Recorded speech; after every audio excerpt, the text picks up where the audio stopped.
Joining us on the podcast for the first time today is a man long overdue for making his debut on this show. He's, of course, a man who has slowly but surely risen up the coaching ranks to the point where now he is an assistant at his own school. Welcome back to our show, the Florida assistant coach, Max Koller. Max, it is good to have you here. Long overdue. Welcome to the podcast, my friend. How are you doing today? That's right, man. Alex, thank you for having me, man. This is a long time coming. Your podcast has kept me quite entertained throughout the years on some long car rides. Obviously, you and Chris, and then in the past, the Holy Trinity. I've just been listening to so much of you guys' content for so long, so this is quite the treat to be on here with you. Although I will say we did call that Big 12 final last spring, which was a lot of fun. We did the doubles point. I didn't realize how hard it is to do until I got on there with you, but good to see you, man. Well, it's great to have you on the show, and for people who don't know, our friendship goes back almost a decade now, as you were someone who also played club tennis during your time in college at Florida. It overlapped with my time at Michigan. We were both class of 2017, and look, some people, some scholars, they've argued that you deserve some of the blame for this show continuing on as it has 8 years later, because I always say part of the reason I was willing to start this show is, one, after you graduate, you got a little time on your hands before you start work. You got to find some way to fill your time. But the conversations we used to have at those club tennis events, and not just us, but others from other teams who would join in, like that to me was the proving ground of like, okay, there are people like me out there, and there's just not a place for us to congregate yet. Like, was that your experience as well? Like, as someone who is a lifelong college tennis fan, we exist in the wild. Yeah, man. I mean, that experience, not as many people know about it now as they did probably 5 or 6 years ago for me, but yeah, that was very much the core, the root of my coaching journey, so to speak. I did 4 years of the tennis on campus program at the University of Florida. Broke Michigan's heart 1 year, but you guys got the last laugh, winning the national title our senior year, and it was just tremendous, man. I mean, it's funny how people look at coaching. I consider that probably the best thing that could have happened for my career, just with it being almost like an internship and people management and dealing with budgets, dealing with travel. Dealing with administration and all the things that you wouldn't do traditionally as an undergrad in college, you and I were able to do for 4 years. So it was a wonderful experience. I recommend it to anybody that's not going to play college tennis at the highest level. No, first of all, shout out to us both history majors. I learned that as I was reading through your bio on the page today. Go. So shout out to us. Both also have minors and other things. Shout out to us. I'm just, again, these are We're almost like the same person, man. Same interests. By the way, last time I cried from sports, true story. Okay, penultimate time I cried because Badger my senior year. One tournament we didn't win in club tennis. Oh, my God. Semifinals, 3 match points. I double faulted on 2 of them. There were tears in the van after it. I was so mad at myself. Yeah, but it's competitive in there, man. People don't get it. Round of 16, junior year. I will say to the death, we had the best team my last 2 years. And we lost to you guys. We lost 5 deuce points. For those who don't know tennis on campus, if you could catch fire in mixed doubles, you've got yourself a chance. And that's what happened to us that day. We got lucky. And Arthur losing in singles, just to Joey, whatever.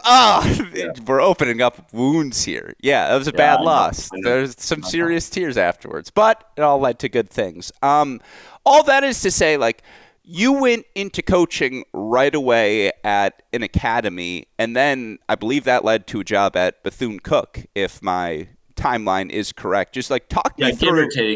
Give or take, yeah. Talk me through that first job and just kind of getting into the coaching realm. Yeah, man. I mean, so I graduated in 2017 like you. I went back home to Daytona Beach, and I didn't necessarily know what I wanted to do with my life, right? I actually was going to go play Division II tennis at Embry-Riddle University, which is a great Division II program run by Dave Pascal in my hometown. I had an opportunity to play on the team in the same day that they offered me a position on the team because I was quite a skilled player, just maybe not the level of the Florida Gators. I got a phone call the exact same day from Valerie Vellucci, at Bethune-Cookman who had a vacancy on her coaching staff for the men's and women's full-time assistant. And the whole reason I wanted to get back into play at Embry-Riddle was to ultimately try to be a college coach, right? So when that opportunity presented itself, it was just a no-brainer to be a Division I assistant coach full-time at 21, 22 years old, however old I was. I was thrilled, man, and took the job, and owe a tremendous amount of gratitude to Val, who I believe at the time was one of two women that was running a men's Division I program in the country. So that was a unique experience in itself. And we had an amazing year at Bethune-Cookman where just poured into the team. We won an HBCU national championship for the first time in program history. A lot of program milestones, taking out some schools that the team had never beaten before. And we were only doing it with 5 players on the men's side. So we were giving up a 3 doubles and 6 singles every time. Not to be too long-winded here, but it was an amazing start because you learn how to coach with very little resources, and it's just for the passion and love of the game, man. I have multiple follow-ups, so I will ask you to be long-winded here. First of all, Okay. 5 players? Like, you won a first conference title in program history with 5 players. Just talk me through. Go ahead. Yeah, give it. Like, Yeah, talk me through it. So we had done a great job recruiting, believe it or not, and then kind of at the last minute, some of those international players weren't able to get into school for whatever particular reason, and so it ended up we had a roster of 5 guys.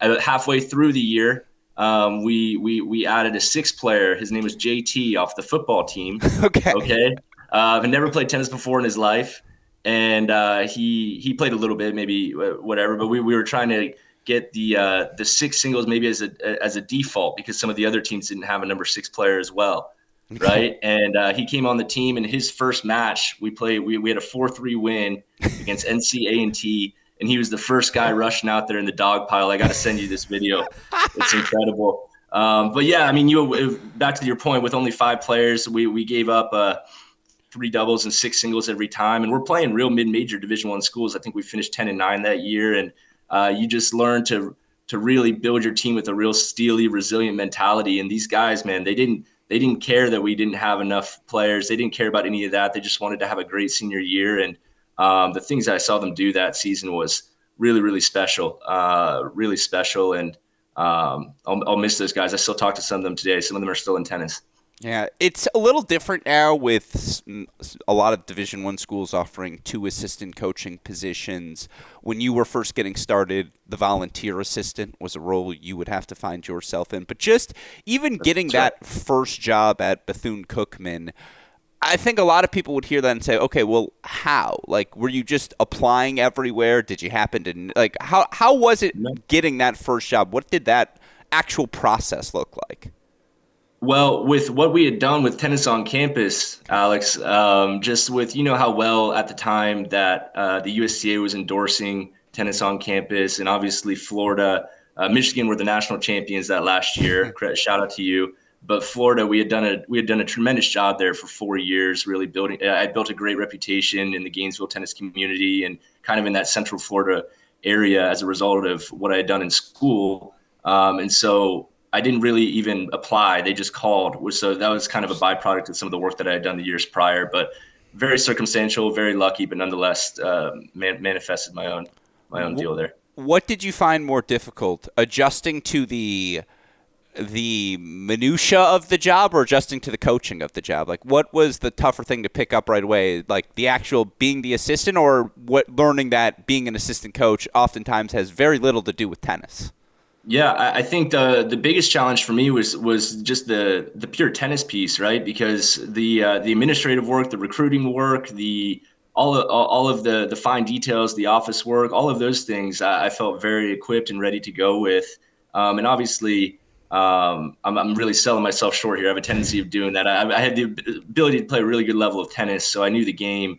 But being able to coach a Division I athlete and the pressures of the moment and really dealing with the stress and the situations and understanding what those players were going through and those nerves. And as well, with it being a men's and women's assistant position, I was primarily with the men, but I was having to flip back and forth between the guys and the girls. And so really having to deal with the kind of the psychological shift of coaching on court between those two programs. It was that was probably the biggest challenge initially. But honestly, you just learn, and I was not afraid to call people on the phone, not afraid to call people around the country, shadow some great coaches, spend some time with various people. And so over the course of time, you learn to figure it out. Still learning though, trust me. Now, something I take away from that is something I've learned in this as well, which is coaches want to talk. Like, this is their profession, and they're not afraid to tell you their thoughts on said profession. It almost feels like the biggest barrier to entry is the shame of making the first call. Like, you just don't have the confidence. Right. Like, is that fair to say? Yeah, I mean, you just got to be willing to get in and ask questions, and put your ego aside, and not pretend like you know everything just to make yourself look better in the moment.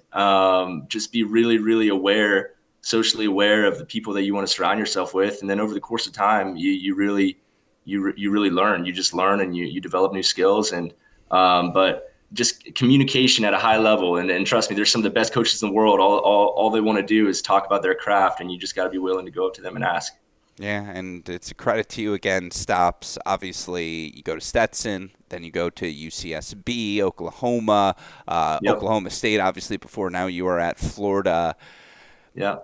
Is there a piece, a moment along the way where you felt, okay, like, I'm in this business? Were any of those roles where you felt like, okay, like, I have now a solid footing? I'm just curious because, again, there is so much uncertainty as you're trying to rise up the coaching ranks. When did you feel comfortable, okay, I think I've got a foothold in college coaching? That's a great question, man. That's a great question. Making the transition from Bethune to Stetson. Keep in mind, Stetson's in DeLand, Florida, which is close to Daytona Beach. And so going to Stetson, and for 2 years, I was actually during COVID, believe it or not. And so that was a really, really crazy time to be in college sports. That being said, with DeLand being close to my hometown, I was able to jointly be a part of a great tennis academy and help the tennis program at Stetson. And so I had really developed at this point a great experience and a good deal. I felt very established within Central Florida tennis. Okay. And obviously it was unbelievable to work at a kind of a higher profile mid-major program like Stetson. Christophe Noblet was an unbelievable coach, and those guys were incredible, playing like a real proper schedule, traveling around the country. But obviously COVID hit. And so situations change, and you're trying to manufacture opportunity in a situation that's very, very tumultuous. A lot of coaches are really concerned that we weren't going to have jobs, right, in a couple of years. And it was a very, very, it was just a really challenging time. But made the most of the opportunity, kind of maximized with a lot of different things I did during COVID. But I knew that I wanted to go to the next level, and I knew I had to experience that firsthand. That's when the volunteer positions were still volunteers, not the second assistants. So threw my name out in a couple different programs. Nick Kroll called me and brought me on as a volunteer at University of Oklahoma. That was incredible, man, being a part of a big sports brand. And I don't know if you're familiar with Nick. He's an unbelievable guy, so competitive, so driven. He's 150% in. And so being a part of that team for a year, that's when I started feeling like, okay, I've got my base, and I've got the experience of being a part of a Power 5 program, a Big 12 program. That's when I started feeling like I could really throw my name in the hat for some serious jobs, and obviously kept going from there. Are you a gear saver? Like, do you still have a shirt from all the stops? I don't. No, I do. I have probably a shirt or two from each stop. At the University of Florida, we have more gear than I could possibly. This is not just me trying to show off for Florida. We have so much gear at Florida that I had to clear out some of my closets. So I lost some of the shirts from the past, but I made sure to have one or two from each stop, which was important. Get like a blanket weaved or something for everything, and just I was here, I was I'm there. a big hat guy, so I definitely have a hat from every program. Yeah, that's for I've sure. got the collection in the back, as you can see. That's something. Right. It's certainly somewhere we agree. No, and now obviously you're at Florida, year 2 for you, and again, knowing you as I do, I know that was the opportunity you valued, and just you get that call from head coach Adam Steinberg. talk me through your thinking and what it meant to be able to be back at Gainesville and to be back in Gainesville in this role. Yeah, I mean, Alex, for those who don't know me personally, like probably like you do, everybody knows I'm just a diehard Gator.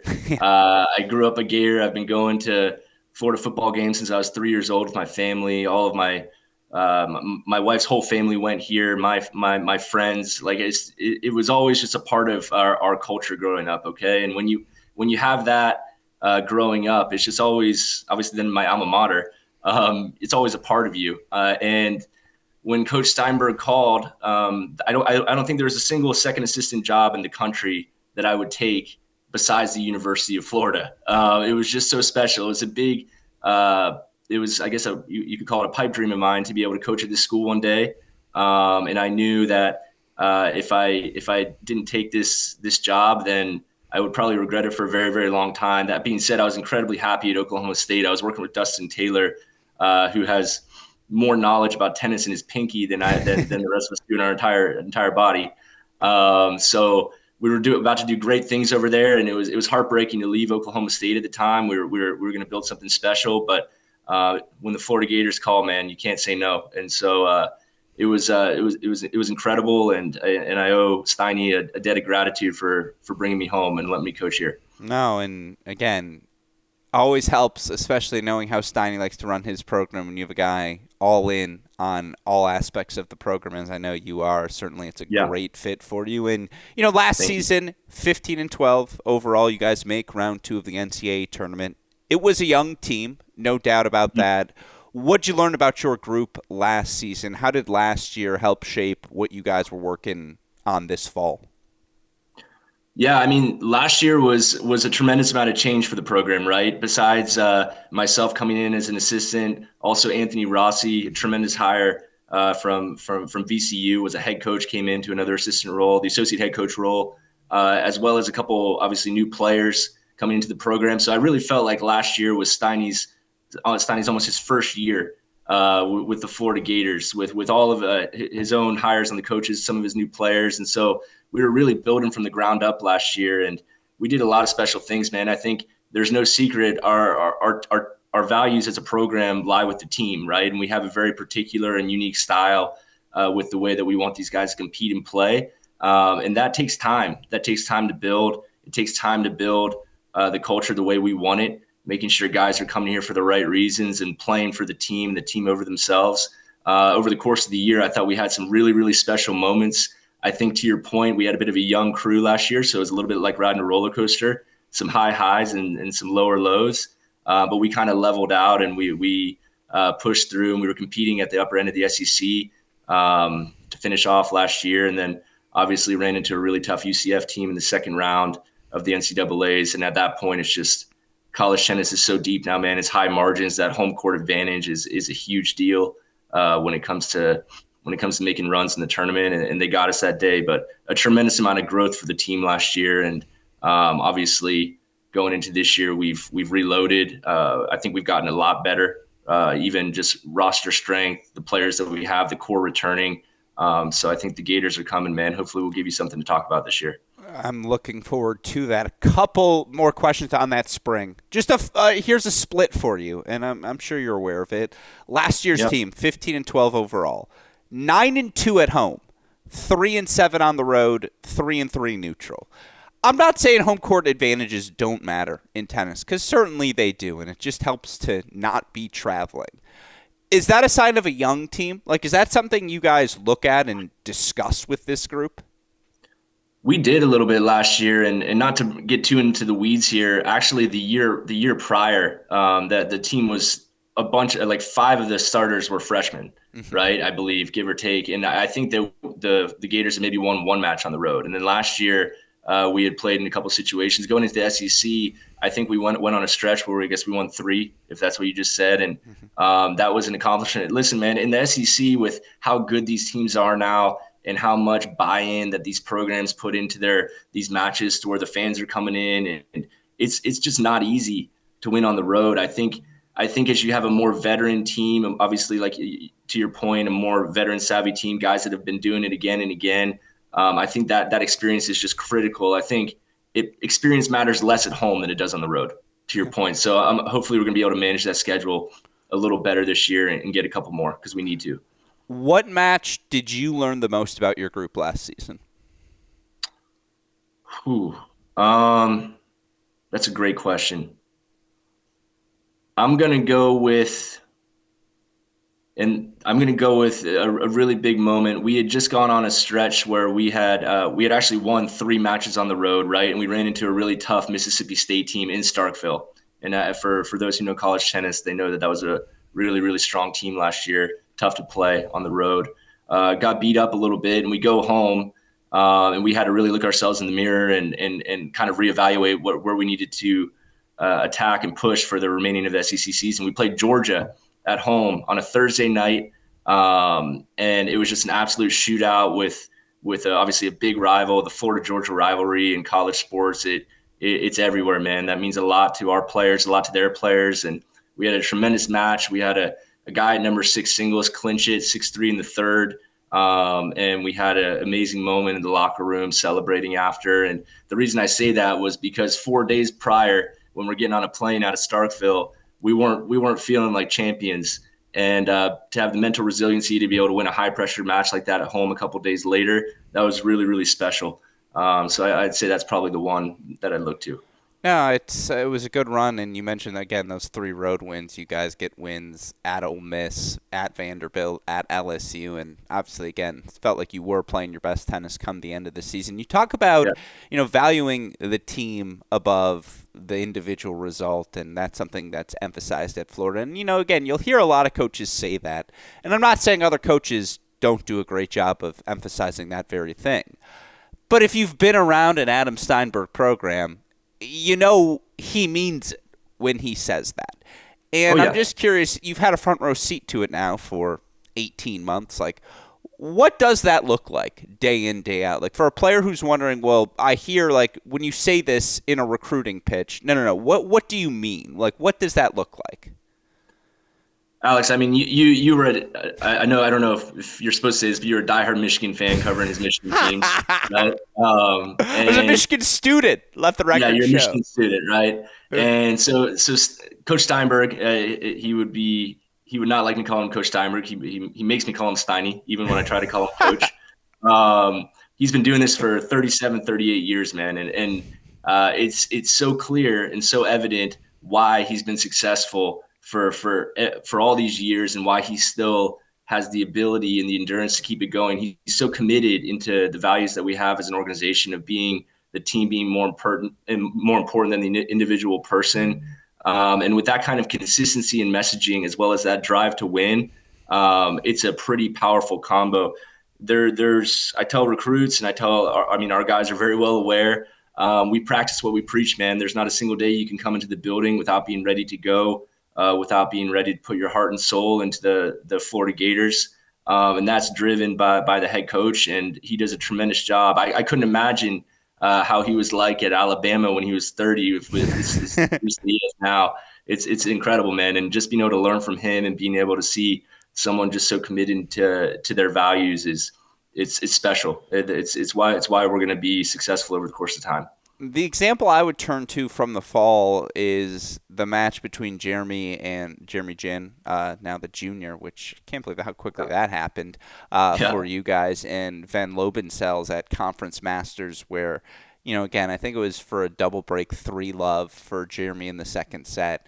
And after he broke, a big Gators came out of him, or big Florida. And as someone who has been around a lot of Steiny practices and still has Michigan's ringing in his ear, and that might be how I end a conversation with my little brother on the phone. I don't remember him doing that these last 2 seasons, and I just feel like, I don't know. You kind of mentioned it. Now with these all being guys Steiny's recruited, and this is the staff he hired. Like, has this fall? Am I seeing that from everyone at practice if I go to Gainesville? Like, what does it look like for you guys this fall? Talk to me about the steps this group has taken. Yeah, man. I mean, listen, Jeremy's a great example, and this is a bit of a testament to college sports in general. I couldn't imagine being a football coach in today's day and age where they have to flip these things so quick.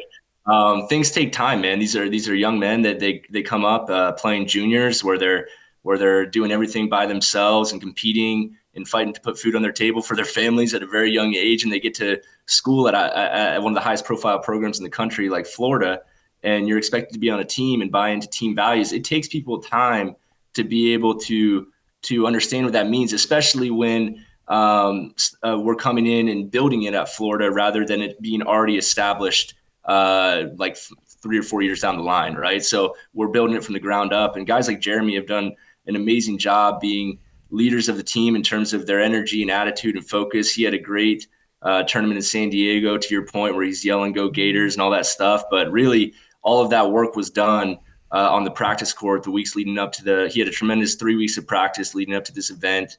And he goes out there, and we let these guys go when they play. This isn't about a ton of strategy out there. It's about passion, pride, and performance, and doing it for the program. And JJ did a great job in San Diego, earned his right to play in the NCAA tournament. Same as last fall, he qualified in the last event, so he's got a high pressure tolerance. That guy, but yeah, it was a special moment, and I was really happy for JJ because he worked hard for it. Not only that, Tana Patner and Doran Henry Jefferson, semifinals in doubles. That's right. Talk to me about their success. I mean, look, anyone who's watched T play, you can make the case you'd want him with anyone as a doubles duo this That's season. right. Like, talk to me about what clicked so well for them, what it meant to have an All-American duo established this early in the season. Well, we got to give a shout out to Tana Patner and Doran T. So he's a senior with the Gators, and he's been through a lot of change at Florida. Sure. Right. He originally came in with Coach Shelton, and then obviously dealt with different coaching staff changes, and then different player personnel changes. And he's a diehard Gator, man. He's the most orange and blue guy we've got because he loves the place enough to stay all these 4 years.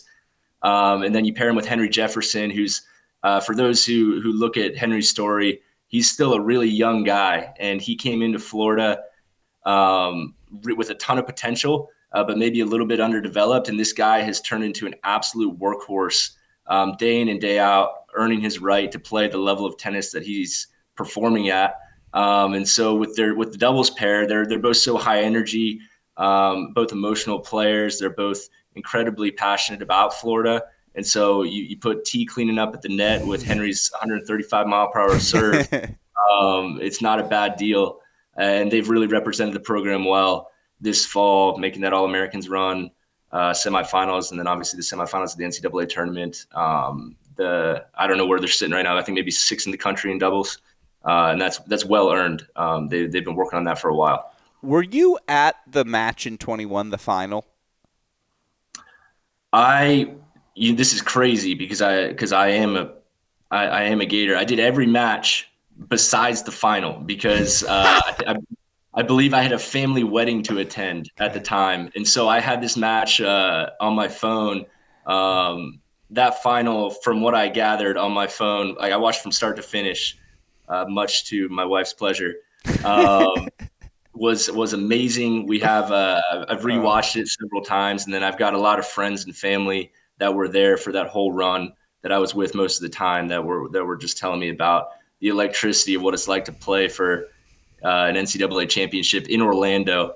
That's Gator Nation, man. Don't get it wrong. That's where the Gators come out. Well, the reason I bring that up, and first of all, it's another shared experience because I'll take you back to 2019. I was hungover golfing the day after Dalton's wedding in Indianapolis and furious because I didn't get to watch Florida versus Texas in the semifinals. And, longtime listeners know Oliver Crawford was my guy. And, to watch Texas, I wasn't watching. I was just scoreboard watching, and Texas is beating them. I'm like, dude, I'm hungover. I don't want to golf. I want to watch this match. That was in 2019. That was in 2019. That was the 19 one. Yeah. I was there in 21 where the crowd was incredible. And the reason I bring that up is to say, there's a runway of Orlando NCAA tournaments coming up. One might even argue a decade's worth of them, and kind of got a taste of it if you saw the crowds that would come out for T and Henry over the course of that individual week as well.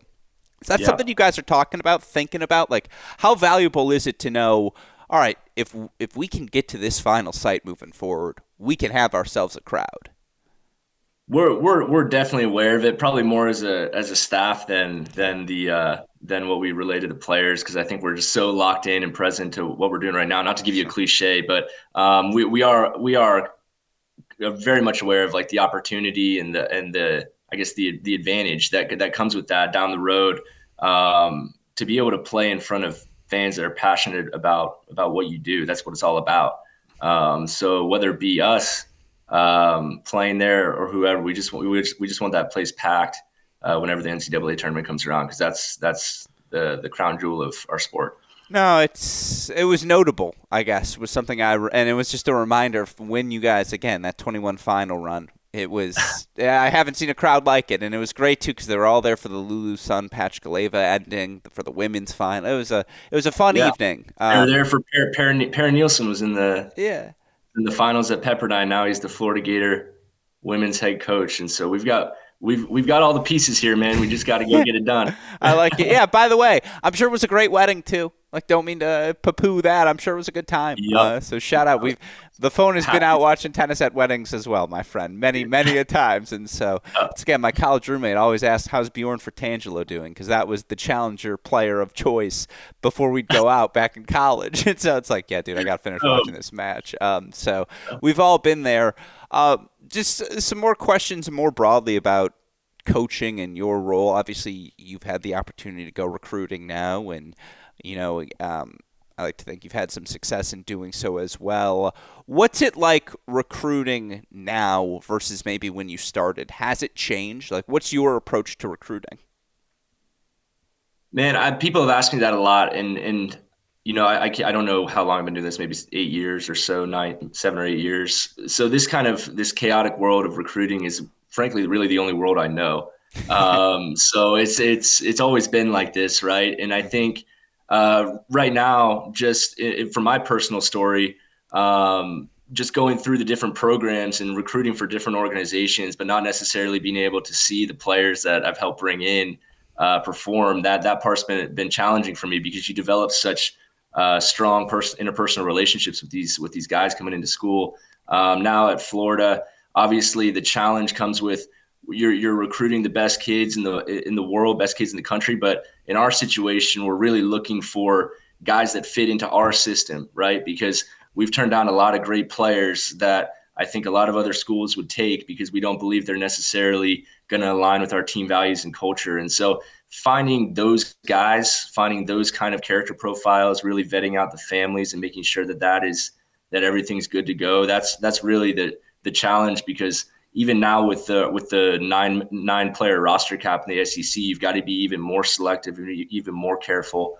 And then obviously you bring the funding and the NIL into the equation, and there's just a lot of different ways you got to approach this thing. But at the end of the day, you're recruiting for the Florida Gators, and it's not about who you want, it's about who you don't want at the end of the day. So you gotta make sure you find the right ones.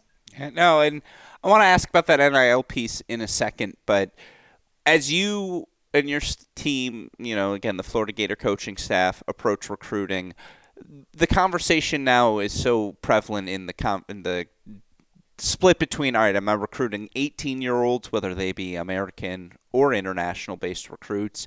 Am I going to find a more established older player, 21, 22, who may not have as long of eligibility? What has your approach been to roster construction as it relates to those two categories of players? Like, obviously, you guys at Florida are going after both. How do you view that split? Yeah, I mean it's tricky, man. I think the best way to approach it, in my opinion, is you find a hybrid blend of bringing in 4-year guys, whether they be U.S. or international players that come in that you can develop and get better, and then you use the transfer portal and maybe a guy farther along in his career here or there to supplement your roster where need be. But you don't do either or, at least in our situation, because at the end of the day, we think that the 4-year guys, they build the culture, right? They build the foundation for what you're doing. And when you bring in a couple guys to help that are looking for a second chance or looking for a new opportunity, then it becomes a lot easier for them to come in when the culture's already prepared and laid out for them. So I would say that that's probably, in my opinion, the best blend. However, There's different ways to skin a cat, and I don't want to suggest that that's the only way. That's just my way. No, that's I was asking about your way, so I appreciate Yeah. the insight. How Thanks. quickly does NIL come up in all these conversations, regardless of the category of the recruit? Like, is it one of the first three questions you're getting now?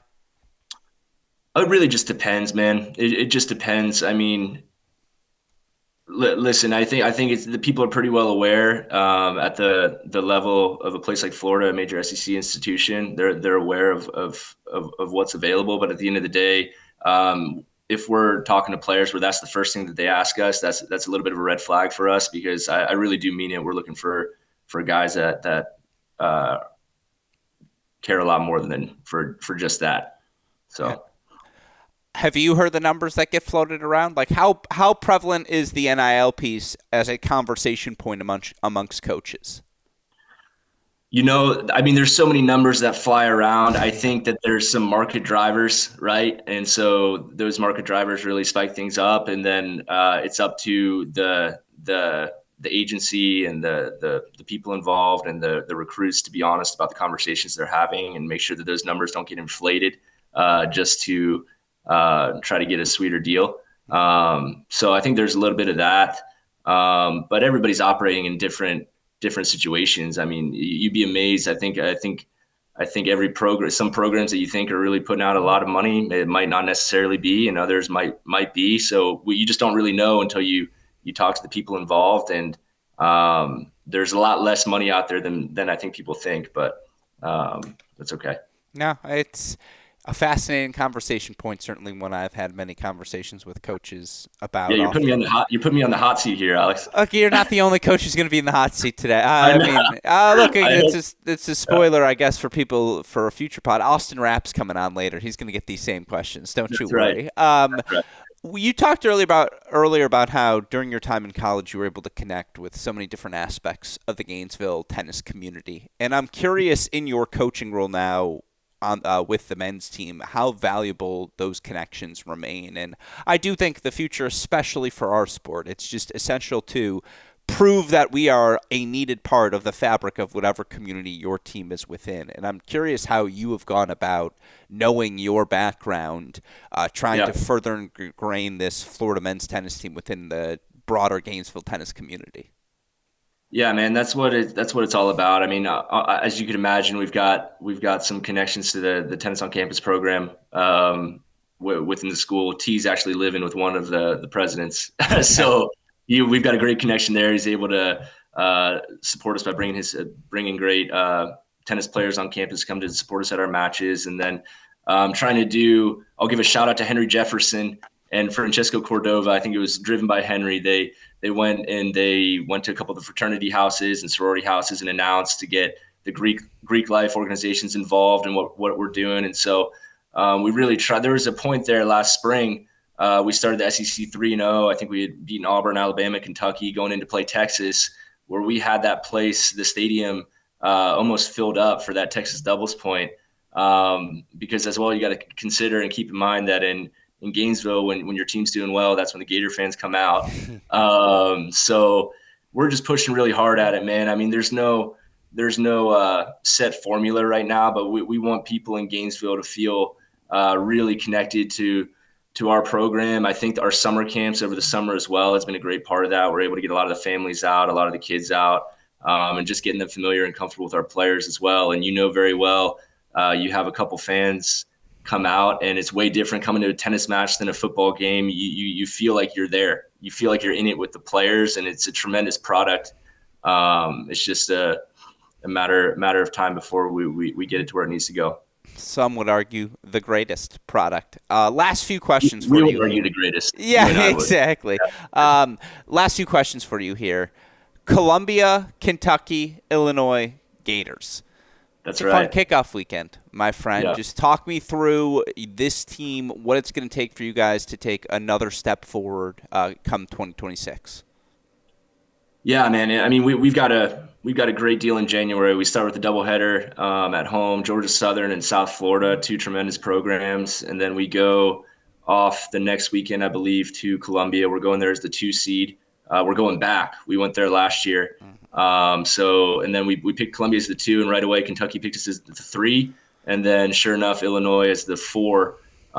So for those who do deep dives on rosters, that's a lot of firepower A lot.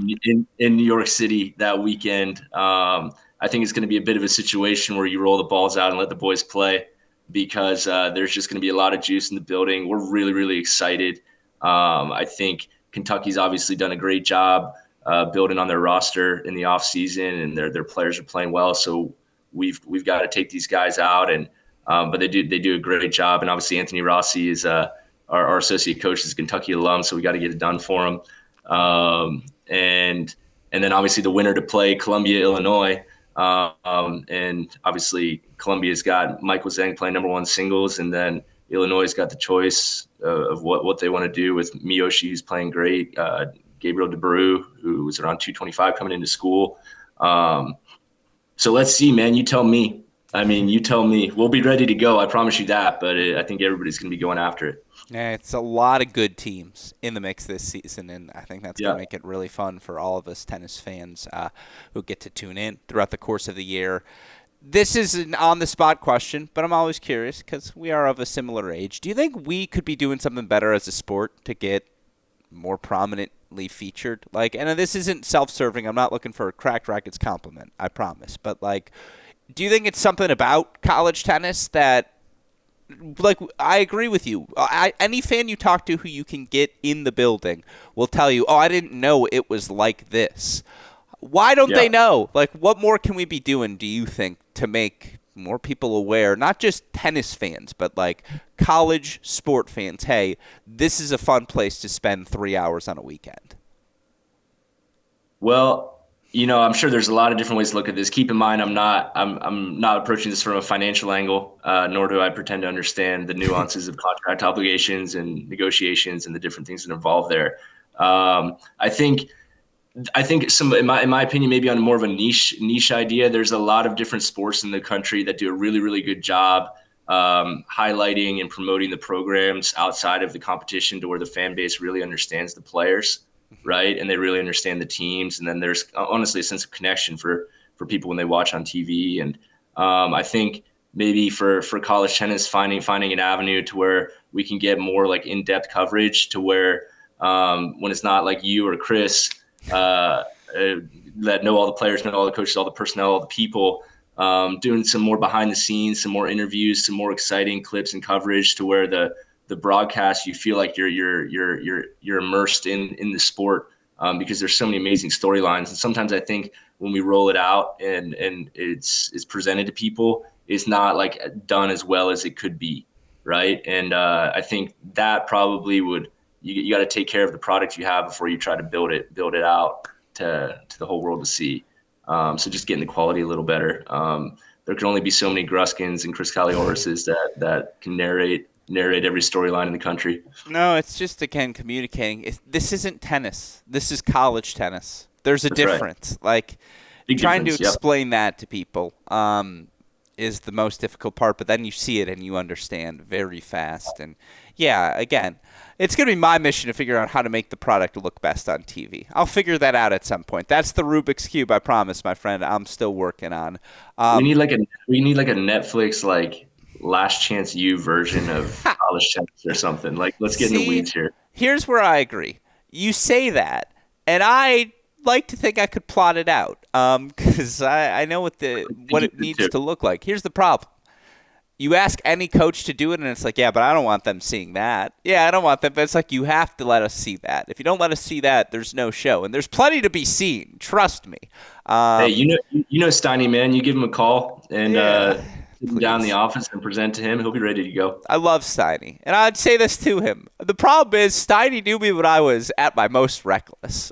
So it's like, for a first impression tells all, and I think he still sees the kid who's probably a little buzzed sitting in the crowd at his matches. No, it's, look, again, massive Steiny fan, and massive fan of what you guys are doing at Florida. This is the last question. It's a stupid one. It was a debate I was having, and I know he'll listen, with my little brother, my cousin.